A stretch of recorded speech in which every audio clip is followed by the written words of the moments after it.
Når snakken falder på inspektion af legepladser i Danmark, så tænker man Dalphin. Og hos Dalphin, der er det vores fornemste opgave, det er at klargøre præcis, hvad har kunden stående derude, hvad kunne der være galt med det, og hvordan kunne det eventuelt udbedres.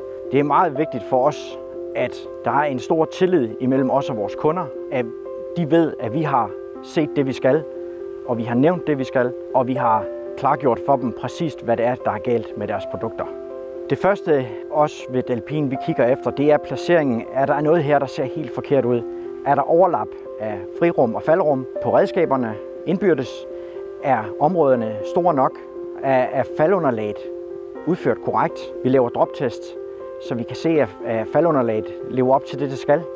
Derfra er det redskabernes tilstand, slid, forfald. Der kan være mange ting. Det kan også være hærværk og manglende vedligehold. Det skal vi have klargjort, så vi kan vise kunden, hvad der er galt, og så de eventuelt vil kunne få det repareret. Man skal bruge Dalphin, fordi at vi er en uafhængig virksomhed, der ikke sammenblander reparation og inspektion og installation for den sags skyld. Det skal være sådan, at kunden trygt kan have tillid til, at vi leverer en ordentlig og uafhængig inspektion, så man ved, at man får det, det handler om, og det er hverken mere eller mindre.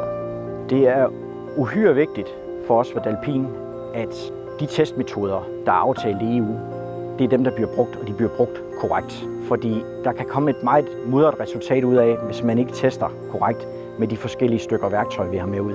Jeg mener, det er uhyre vigtigt at få en årlig hovedinspektion af sit udstyr på sin legeplads. Af den grund, at det er den eneste måde, man kan få en klarhed på, hvor man er henne rent vedligeholdelsesmæssigt. Og så er det lovpligtigt. Det her det er noget, man skal have.